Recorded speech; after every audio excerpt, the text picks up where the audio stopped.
On today's show, we look into how our baseball team is giving back to our community. We also look into one culture being celebrated this month both nationally and here on the Hill.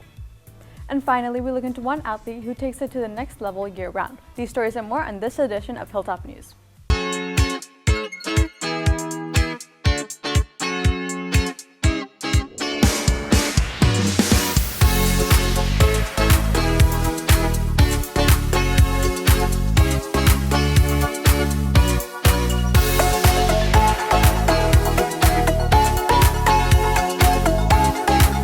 What's rockin', Rock Nation, and welcome back to another episode of Hilltop News. Live from Studio 1060, I'm Tashvi Pasupulati. And I'm Julio Zapata. We have a great show in store for y'all today, but first, Julio is going to catch you up on everything going on around the Hill. Julio? Thank you, Tashvi. Coming up this week, we'll be having our Decade Spirit Day on Friday for our varsity football game against Allen. Prosper ISD recently announced plans for making a new football stadium. The district is seeking a $102.4 million bond for the project, with $94 million going to the stadium and the rest to district athletic facilities. The stadium is set to seat 8,000 spectators and is expected to be built at Richland, Prosper ISD's fourth high school. This Tuesday, HOSA will be hosting the Carter Blood Drive in the LGI. They ask to donate blood or to have someone donate on your behalf. This will help many people's lives and will also help the community. Keep in mind, you need to be 16 years of age and older to donate. If you're 16, you will need a permission form that can be found in Mrs. Lewis's classroom in room 1100. With it being Hispanic Heritage Month, Ricardo Yanez looks into its unique traditions and how Rock Hill is representing our Hispanic community. Her side of the family is Thai and Puerto Rican. Rich with culture and history, Hispanic Heritage Month recognizes and educates others on inspiring lineage behind many Latin individuals. When you're born, you're given this last name, right? And that's yours. And that's your family history. And there's nothing, you can build upon it later on in life, but what it is what it is. And then you figure out who you are and why you are. And if you don't know where you came from, you'll never know who you are and why you are and what your potential to become. Uniting many through celebrations and annual traditions, this month brings families together in many ways. When my mom's side of the family, they were younger, they would take home videos, and we've been watching them now, going back, having like a laughing time, and then we would have get-togethers, have soul food that we make. With cuisine being a key factor in Hispanic culture, Hilltop Cafe is representing this by introducing a Hispanic Heritage Month menu. This is done in efforts to represent one of the many different cultures shown here at Rock Hill. When we understand the importance of what we do, we increase our diversity and we also increase our knowledge and awareness of each other, which makes us a better place and understanding where we don't have bigotry and hatred, because at the end of the day, we're all the same. This likeness is important for us to recognize not only across the nation, but also through school organizations such as Spanish Honor Society, Latin Student Union, as they celebrate this month. For Hilltop News, I'm Ricardo Yanez. Hispanic Heritage Month continues through the end of the month until October 15th. Be sure to check out the screens in the halls for more information and highlighted historic and Latin American individuals. HEB plans on opening 3 more locations in North Texas, with one of those locations being Prosper. The HEB will be located southeast corner of Frontier Parkway and Dallas North Tollway. Construction will start early next year. The Dallas Mayor Eric Johnson, who has been a Democrat for 9 years before he was elected mayor in 2019, is now a Republican. He stated in a post in the Wall Street Journal about how he will be voting in the Republican primary when his career in the office ends in 2027. The announcement of Johnson's switch came as a surprise to the Dallas political observers, even though he has been making signals of him switching and leaning towards the GOP and distancing himself from the Democrats. North Carolina and Virginia experienced major floodings just this past weekend, after Tropical Storm Ophelia made an introduction at the barrier island by North Carolina. Ophelia contained strong winds up to 70 miles an hour. The Coast Guard rescued 5 people from a boat anchored near the North Carolina coastline. On Saturday, the U.S. National Hurricane Center made aware that the hurricane would dial down to a tropical depression, signify that the storm will dial down, containing heavy rain and making its way up north at about 12 miles an hour to the near New Jersey shore communities. After days of negotiation, the Writers Guild of America and the studios have reached a tentative deal on ending the 146-day writers' strike.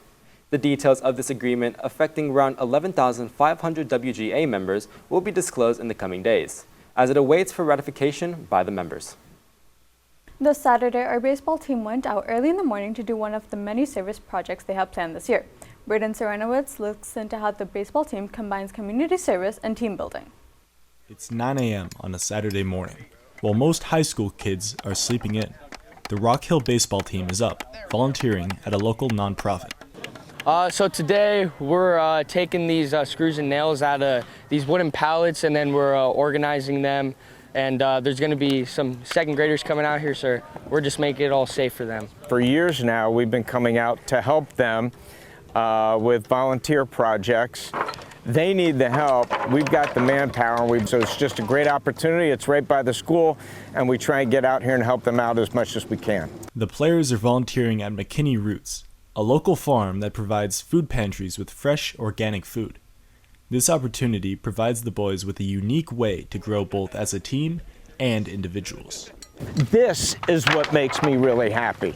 It's that Coach Stanton's worried about more than just baseball. He cares about my son as a human being. He wants to develop my son as a good human being and somebody that understands that giving back to your community is important. Well, yes, he wants to develop them as good baseball players, but he wants to send them out of his program as fine young men.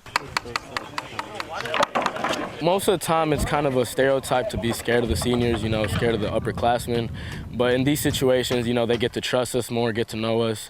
We're not really scary at all, get to have a more relationship with them. Not only is the project helping the players become closer both on and off the field, but it's also providing help to an organization that is a force for genuine good in the community. I mean, we're not only, doing this for fun, we're trying to do it for someone else and help someone else. There's a lot of work to be done on any farm, but vegetable farms tend to be very labor intensive, so we have these volunteer groups come out and give us a hand. The main mission is to provide food for those that are having trouble putting food on their tables. So this event is just one in a series of volunteer projects that the baseball team has been doing throughout this school year, with more still to come. With the season still months away, the team will continue to find ways in the offseason to build team chemistry while helping the community. For Hilltop News, I'm Braden Serenowitz. If you want more information about McKinney Roots, visit their website at mckinneyroots.org. This past week had been an exciting one for the sports on the Hill. Alexander Jones is in studio to catch you up on the action we had this rivalry week. Alex? Thanks, Tashvi. Moving on to the Prosper versus Rock Hill game. This was a crazy one. Rock Hill proved to Prosper that we are a threat on offense and defense, starting the game strong with a pick six from Nick Butler, ending the first half 14-13. Then with another touchdown in the third quarter, we were up 21-13. However, Prosper was able to bring it back in the fourth quarter and ending the game winning 34-28. Overall, Rock Hill was able to keep it at a close game, only losing by one touchdown. Our Blue Hawks are home again this Friday for the next fight against Allen. Our volleyball team had a great performance too last week, starting off on Tuesday with a program sweep on Little Elm. Varsity taking the win without giving them a second chance, 3-0.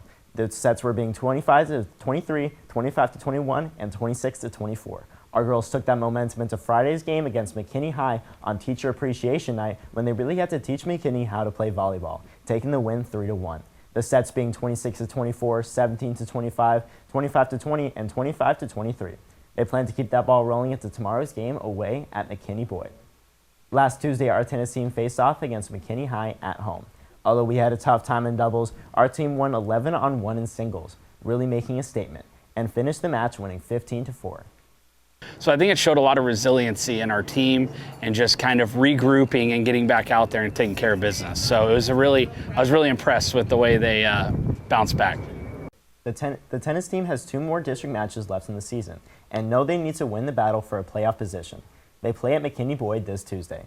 Moving on to our swim and dive team when they showed off at the kickoff tri-meet last Wednesday, again against Prosper and Walnut Grove.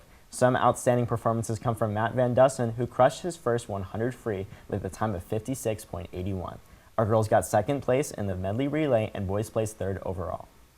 Now our cross-country teams were out at the South Lake Invitational on Saturday. Our varsity elite boys and girls ran hard and finished strong, with our girls placing 4th out of 19 teams and our boys placing 6th out of 21 teams. Our cross-country team has had some great races this season. Emma Runke looks into one athlete who has gotten into the next level in both cross-country and track.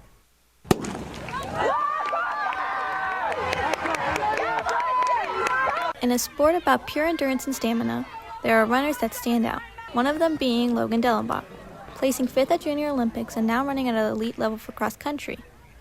Running both the 800 and 5K, senior Logan Dellenbach is versatile with his skills, on the track and in the field. He's a guy who has a lot of range, and that's very something you don't come across very often. So he can run all out for 200 meters and hang with our sprinters and run the 400, and he's done really well in the 800, and he does amazing at cross country 5K, and he's improved his times dramatically since his freshman year all the way to now. Logan is working hard this season to balance the range and distance he has to prepare for cross country and track. I'm focused on building a good endurance base so that whenever I switch from cross country to track, that I'll be able to have a strong endurance base so I can work more speed work to balance it out for the 800. Through his club track team, Logan qualified for the Junior Olympics this summer in Oregon. Now he is taking that competitive experience on the national level and sharing it with his teammates. Training with Logan has really helped me because he's very supportive and he always pushes you to go beyond what you think you can do, and he's very humble and he doesn't brag that he's faster than you, and he's just overall makes the environment a really nice place to run and work out. With cross country coming to a close in less than 3 weeks, Logan hopes to carry his strong finish in cross country into track in another state qualifying season.